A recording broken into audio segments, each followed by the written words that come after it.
रामाय रामभद्राय रामचंद्राय वेदसे रघुनाथाय नाथाय सीताय पतये नमः. Uttarakhand, chapter number 98. King Ila.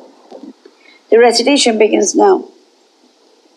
Hearing the words of Lakshmana and smiling, the highly effulgent descendant of Raghu, Rama, skilled in the art of speech, said, Lakshmana, O foremost of men, thou hast truly related the destruction of Uttara and the fruits of the horse sacrifice. O gentle one, I have heard that formerly in the province of Bahlika, the graceful King Ila, the son of the patriarch Kardama, was highly pious. O foremost of men, having brought the entire earth under his control, the highly illustrious King Ila used to govern his subjects like unto his own sons. O descendant of Raghu, being terrified, the generous deities, the rich Daityas, the highly powerful Nagas, the irrepressible Rakshasas, Gandharvas, and Yakshas used to adore him perpetually. The high-souled Ila being enraged, the whole world used to be convulsed with terror. And albeit so very powerful, the highly illustrious king of Vailika never swerved from the path of morality, nor neglected his duties, and rather intelligently used to administer all business. Once, in the picturesque season of spring, the mighty armed Ila, with his army and conveyances, entered into a charming forest, and on the pretext of hunting, slew hundreds and thousands of deer. But slaying deer only, the high-souled king was not satisfied. He slew millions of diverse other animals. In this way, being engaged in hunting, the king Ila arrived where Kartikeya was born. At that time, in that hilly fountain, there was sporting in the company of his followers the irrepressible god of gods, the three-eyed deity, with the daughter of the chief of mountains. Being desirous of satisfying the goddess Uma, her lord, whose emblem is a bull, was sporting under the guise of a female. In that forest land, all male trees or animals were metamorphosed into the other sex at that time.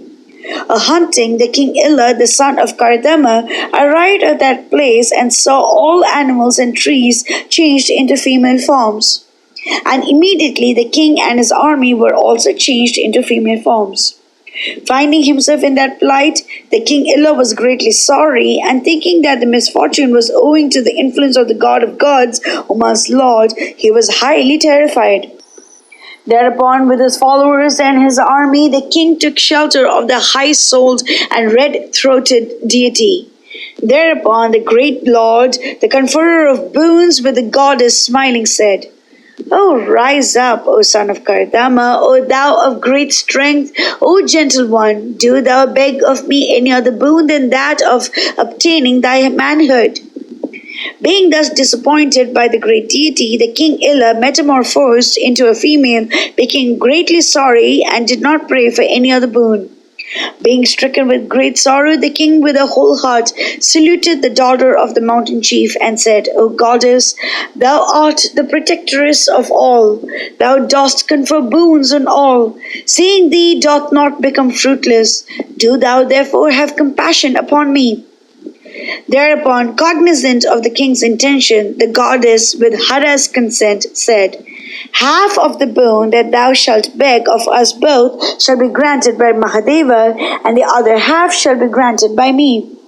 Do thou therefore beg of me the half. Hearing of that excellent and wondrous boon, the king became greatly delighted and said, If thou art pleased with me, O goddess, do thou confer upon me this boon, that I may be for 1 month a female gifted with wonderful beauty in the 3 worlds, and for another month may I be a male. Thereupon, understanding the king's desire, the beautiful goddess Parvati mercifully said, The boon according to thy desire shall be granted. O king, when thou shalt attain to the male figure, thou shalt not remember anything of the female form. And when thou shalt assume the charming female figure, thou shalt forget everything of thy male state. O Lakshmana, by virtue of this boon, the king Ila for 1 month used to become a man, and for the next used to become a female, charming the 3 worlds under the name of Ila. Mangalam Koshlendraya Mahaniya Gunabdeye Chakravarti Dhanurjaya Sarvabhaumaya Mangalam.